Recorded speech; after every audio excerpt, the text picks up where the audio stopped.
ರನ್ಯಾ ಒಬ್ಬ ಸಿನಿಮಾ ನಟಿಯೂ ಹೌದು, ಜೊತೆಗೆ IPS ಆಫೀಸರ್ನ ಮಗಳು ಕೂಡ ಹೌದು. ಆದರೆ ಆಕೆಯ ಜೀವನ ಶೈಲಿ ಬಹಳ ಐಷಾರಾಮಿಯಾಗಿತ್ತು ಅಂತ ನಾವು ಕಂಡುಕೊಳ್ತಾ ಇದ್ದೇವೆ. ಆಕೆ ಅರೆಸ್ಟ್ ಆದ ನಂತರದಲ್ಲಿ ಸಿನಿಮಾದಿಂದ ಬಂದಿರುವ ದುಡ್ಡಿನಲ್ಲಿ ಆಕೆ ಐಷಾರಾಮಿಯಾಗಿ ಬದುಕೋಕೆ ಸಾಧ್ಯನಾ ಅಂತ ಒಂದು ಯೋಚನೆ ಬರುತ್ತೆ. ಅಥವಾ ಅವರ ತಂದೆ IPS ಆಫೀಸರ್ ಅನ್ನುವ ಕಾರಣಕ್ಕಾಗಿ ಇಷ್ಟೊಂದು ಐಷಾರಾಮಿಗೆ ಆಕಿ ಬದುಕಿಲ್ಲ ಆಕೆ ಅಂತ ಹೇಳಿ. ಸೊ ಇದ್ರ ಜೊತೆಗೆ ದುಬೈಗೆ ಹೋದಾಗಲೂ ಕೂಡ ಆಕೆ ಸಣ್ಣ ಪುಟ್ಟ ಹೋಟೆಲ್ನಲ್ಲಿ ಉಳಿದುಕೊಂಡಿರಲಿಲ್ಲ.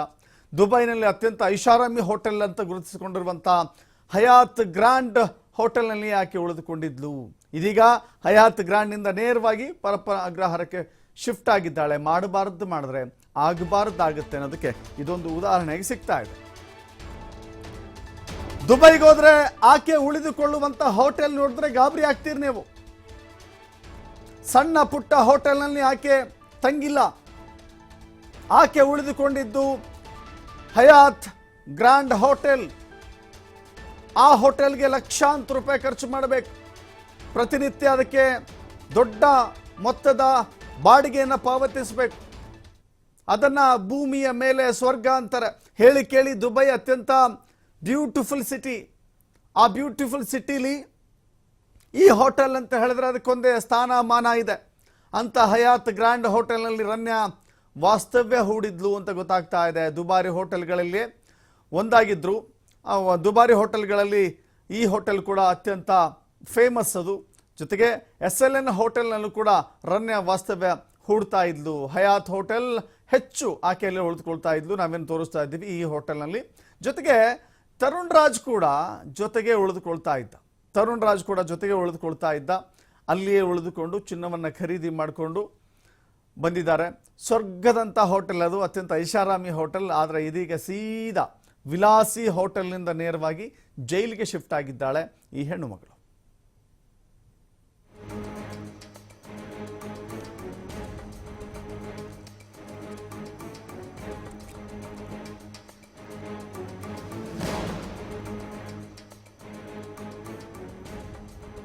ಮತ್ತಷ್ಟು ಮಾಹಿತಿ ನಮ್ಮ ಪ್ರತಿನಿಧಿ ಸಂತೋಷ್ ಪಟೇಲ್ ನೀಡ್ತಾರೆ.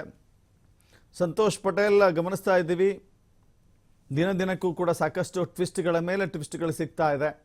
ಒಂಟಿಯಾಗಿ ಎಲ್ಲವನ್ನು ಖರೀದಿ ಮಾಡಿದ ಹಾಗೆ ಕಾಣಿಸಲ್ಲ. ಯಾಕಂತ ಹೇಳಿದ್ರೆ ಬೇಕರಿಗೆ ಹೋಗಿ ಬಿಸ್ಕೆಟ್ ತೆಗೆದುಕೊಂಡು ಬಂದಷ್ಟು ಸುಲಭ ಅಲ್ಲ ಈ ಕೆಲಸ. ಆದರೆ ಆಕೆ ಎಷ್ಟು ಎಕ್ಸ್ಪರ್ಟೈಸ್ ಆಗಿದ್ಲು ಅನ್ನೋದು ಇಲ್ಲಿ ಕಾಣಿಸ್ತಾ ಇದೆ. ಸಂತೋಷ್, ಖಂಡಿತವಾಗಿಯೂ ದರ್ಶತ್, ಏನಂತ ಹೇಳಿದ್ರೆ ಎಲ್ಲವೂ ಕೂಡ ಇವು ಪೂರ್ವ ನಿಯೋಜಿತವಾಗಿ ಪ್ರೀ ಪ್ಲಾನ್ ಮಾಡಿರುವಂತ ಇನ್ಸಿಡೆಂಟ್ ಅಂತ ಈಗ ಗೊತ್ತಾಗ್ತಾ ಇರುವಂತದ್ದು. ಈಕೆ ಒಬ್ಳೆ ಮಾತ್ರ ಇಲ್ಲ, ಈಕೆ ಜೊತೆ ಒಂದು ಗ್ಯಾಂಗ್ ಕೂಡ ಇದೆ, ಸಿಂಡಿಕೇಟ್ ಇದೆ ಅಂತ ಈಗಾಗಲೇ ಏನು ಸಸ್ಪೆಕ್ಟ್ ಅನ್ನ ಮಾಡಿದ್ರು. ಅದಕ್ಕೆ ಪೂರಕವಾದಂತೆ ಒಬ್ಬೊಬ್ಬ ವ್ಯಕ್ತಿಯನ್ನ ಇವರು ಅರೆಸ್ಟ್ ಅನ್ನ ಮಾಡ್ತಾ ಇರುವಂತದ್ದು. ಈಗ ಈಕೆ ಜೊತೆ ಮತ್ತೋರ್ವನ ಬಂಧನ ಆಗಿದೆ.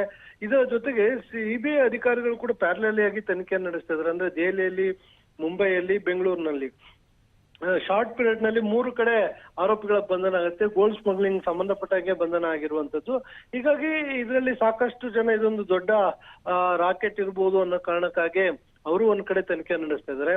ಇನ್ನು DRI ಅಧಿಕಾರಿಗಳು ಕೂಡ ಈಕೆಯ ಬಗ್ಗೆ ಸಾಕಷ್ಟು ಮಾಹಿತಿಯನ್ನು ಕಲೆ ಹಾಕಿದ್ದಾರೆ. ಈಕೆ ಫಾರಿನ್ ನಲ್ಲಿ ಹೋದಂತ ಸಂದರ್ಭದಲ್ಲಿ ಎಲ್ಲೆಲ್ಲಿ ವಾಸ್ತವ್ಯನ ಹೂಡ್ತಾ ಇದ್ರು, ಯಾರ್ಯಾರನ್ನ ಸಂಪರ್ಕವನ್ನ ಮಾಡ್ತಾ ಇದ್ರು, ಯಾರ್ಯಾರ ಜೊತೆ ಸಂಪರ್ಕದಲ್ಲಿದ್ರು, ಅವ್ರು ಬಳಸ್ತಾ ಇದ್ದಂತಹ ನಂಬರ್ಗಳು ಯಾವ್ದು. ಸೊ ಒಂದು ಕಡೆ ತರುಣ್ ರಾಜು, ಮತ್ತೊಂದು ಕಡೆ ರನ್ಯಾ, ಇವರ ಫೋನ್ ನಂಬರ್ಗಳನ್ನು ಕೂಡ ಈಗಾಗಲೇ ಕಲೆ ಹಾಕಿರುವಂತದ್ದು. ಅವ್ರಿದ್ದಂತ ಹೋಟೆಲ್ನ ಮಾಹಿತಿಯನ್ನ ಕಲೆ ಹಾಕಿರುವಂತದ್ದು. ಅದಷ್ಟೇ ಅಲ್ಲದೆ ಯಾರೊಟ್ಟಿಗೆ ಇವರು ಸಂಪರ್ಕದಲ್ಲಿದ್ರು, ಏನು ಬಿಸ್ನೆಸ್ ಗಳನ್ನ ಮಾಡ್ತಾ ಇದ್ರು ಅನ್ನೋದ್ರ ಬಗ್ಗೆ ಕೂಡ ಮಾಹಿತಿಯನ್ನ ಕಲೆ ಹಾಕ್ತಾ ಇರುವಂತದ್ದು. ಗೋಲ್ಡ್ ಅನ್ನ ಅಲ್ಲಿಂದ ಯಾವ ರೀತಿಯಾಗಿ ತರ್ತಾ ಇದ್ರು, ಮತ್ತೆ ಅದಕ್ಕೆ ರೀಸನ್ ಏನು, ಯಾವ ಕಾರಣಕ್ಕಾಗಿ ಅಷ್ಟು ದೊಡ್ಡ ಮಟ್ಟದ ಚಿನ್ನಾಭರಣವನ್ನ ತೆಗೆದುಕೊಂಡು ಬರ್ತಾ ಇದ್ರು ಅನ್ನೋದಿಲ್ಲಿ ಪ್ರಶ್ನೆ ಆಗುತ್ತೆ. ಅದನ್ನ ಯಾವ ರೀತಿಯಾಗಿ ಯಾರಿಗೆ ತಲುಪಿಸ್ತಾ ಇದ್ರು, ಇಲ್ಲ ಯಾವ್ದಾದ್ರು ಜ್ಯುವೆಲರಿ ಶಾಪ್ ಕೊಡ್ತಾ ಇದ್ರ, ಇವರೇ ಇಟ್ಕೊಳ್ತಾ ಇದ್ರ, ಇಲ್ಲ ಬೇರೆಯವ್ರಿಗೆ ಮಾಡ್ತಾ ಇದ್ರೆ, ಟ್ಯಾಕ್ಸ್ ಅವಾಯ್ಡ್ ಮಾಡ್ಲಿಕ್ಕೆ, ಇಲ್ಲ ಅದರಿಂದ ಸ್ಮಗ್ಲಿಂಗ್ ಮಾಡ್ಕೊಟ್ಟು ಒಂದ್ ಕಡೆಯಿಂದ ಮತ್ತೊಂದು ಕಡೆಗೆ ಸಾಗಾಣಿಕೆಯನ್ನು ಮಾಡಿ ಇವ್ರು ಹಣವನ್ನ ಪಡಿತಿದ್ರ, ಈ ಎಲ್ಲಾ ಆಯಾಮಗಳು ಕೂಡ ತನಿಖೆ ಆಗ್ಬೇಕಾಗುತ್ತೆ. DRI ನ ಅಧಿಕಾರಿಗಳು ಈ ತನಿಖೆಯನ್ನ ಮುಂದುವರಿಸಿರುವಂತದ್ದು. Dasharath, yes, thank you Santosh ನಿಮ್ಮೆಲ್ಲ ಮಾಹಿತಿಗೆ.